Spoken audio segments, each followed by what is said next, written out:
Bonsoir à tous, bienvenue dans votre émission L'Avant JT. Aujourd'hui, on s'intéresse donc aux défis sportifs. Notre région compte en effet de plus en plus de talents qui décident de repousser leurs limites, que ce soit à terre ou dans les airs. Vous-même avez peut-être déjà été tenté. Emma Claire Dumont revient tout juste du toit du monde, rien que ça. Il y a quelques jours, elle a atteint l'Everest et ses 8849 mètres d'altitude, je ne me trompe pas. Bonsoir Emma. Bonsoir. À ses côtés, un autre champion, lui aussi repousse les limites de son corps pour tutoyer cette fois les profondeurs. Morgane Bourkis, bonsoir. Vous êtes triple champion du monde de plongée en apnée. Vous vivez à Marseille et proposez des stages notamment à ceux qui veulent découvrir la discipline. Alors on va voir que vous avez beaucoup de choses en commun tous les deux. C'était donc le 12 mai dernier, Emma, que vous deveniez la 13e française à réaliser cet exploit à 8849 mètres d'altitude. On est dans quel état d'esprit quand on est là-haut ? On ressent une très grande fierté en tant que femme, en tant que maman, en tant que sportive d'accomplir un tel défi. Et ensuite, avant la redescente, on a une très très grosse peur parce que malheureusement, c'est là où il peut y avoir des accidents. Donc il faut rester concentré pour pouvoir retrouver les siens. C'était il y a 3 semaines. Est-ce que vous réalisez là ? J'ai eu beaucoup de mal à redescendre, mais effectivement, là, de plus en plus, et surtout par rapport à l'entourage et par rapport à l'engouement des personnes et des personnalités par rapport à ce que j'ai réalisé, oui, on prend l'ampleur de la chose. Morgane Bourkis, vous êtes triple champion du monde d'apnée, je l'ai dit, spécialisée dans les épreuves sans assistance. On va voir des images de vous lors des championnats à Villefranche-sur-Mer, à Nice en 2019. Le défi d'Emma, qu'est-ce qui vous inspire ? Moi, je suis très sensible à la montagne, donc un grand bravo pour cette prouesse physique et mentale aussi. On est sur des territoires exceptionnels qui demandent un dépassement de soi hors du commun. Donc je salue véritablement la performance de cette femme. Comme elle l'a dit, c'est la 13e femme française qui l'a gravie. L'Everest, c'est les années 50, la première fois que Mallory a pu l'accéder. Donc c'est encore assez neuf, on va dire. Donc un grand bravo pour cette prouesse. Alors pour bien comprendre, on va voir justement des images des étapes en fait de l'ascension sur la face donc népalaise de l'Everest. Okay. Emma, en fait, vous effectuez des pauses dans les différents camps, c'est ça, des pauses parfois très courtes. Et pour bien comprendre, le premier camp de base, il est déjà plus haut que le Mont Blanc, c'est ça ? Oui, tout à fait. Le premier camp est à 5400 mètres, donc le camp de base. Et effectivement, il faut procéder par paliers.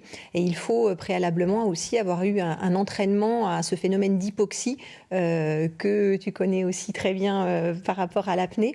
Et c'est extrêmement important de procéder de cette manière-là, de manière à éviter vraiment les problèmes physiques majeurs en haute altitude.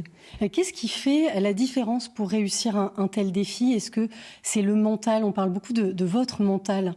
Oui, c'est la détermination, c'est évident. C'est une question physique. Forcément, il faut avoir préparé toutes ces chaînes musculaires. Il faut avoir créé des souvenirs à notre corps en cryothérapie, en hypoxie, je l'expliquais. Mais surtout, en fait, il faut avoir une détermination sans faille. On voit les photos défiler. Ce sont vos photos parce que c'est compliqué de filmer, par exemple. C'est pas possible quand on réalise un tel exploit. Non, c'est très compliqué. Ne serait-ce que de sortir le gant, d'enlever le gant et sortir la main. C'est compliqué et tout est auto-ralenti, tout est difficile, on souffre, alors on se concentre sur l'essentiel. On a envie de bien sûr ensuite transmettre et faire partager par le biais de photos, de vidéos, mais d'abord on en prend plein les yeux et on se concentre sur son défi. C'est inspirant, Morgane, de voir ces images d'Emma.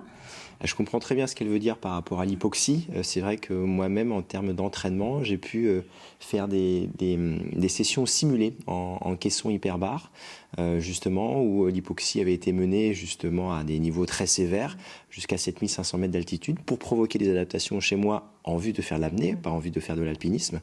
Mais du coup, je comprenais très bien quand elle dit que on souffre, qu'on ne court pas quand on est en haut, qu'on marche, que chaque pas est une lutte, je dirais même.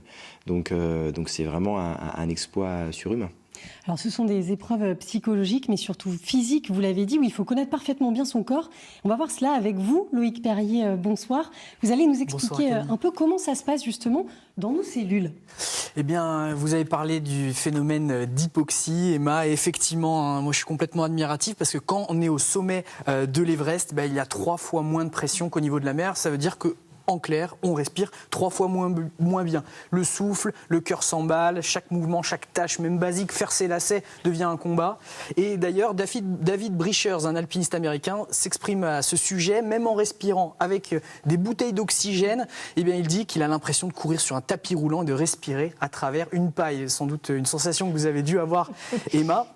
Et le corps, il est soumis à de rudes contraintes, comme lorsqu'on plonge à très grande profondeur. Là, l'ennemi, c'est plus même la pression qu'on peut ressentir au niveau de l'eau. Vous, Morgane Bourkis, vous êtes descendu à 91 mètres de profondeur. Alors, ça équivaut à une pression de plus ou moins 10 bars, ce qui veut dire c'est 10 fois plus qu'à la surface. Alors, il faut imaginer que sur chaque centimètre carré, c'est-à-dire la surface du doigt, eh bien, on ressent 10 kilos de pression quand même.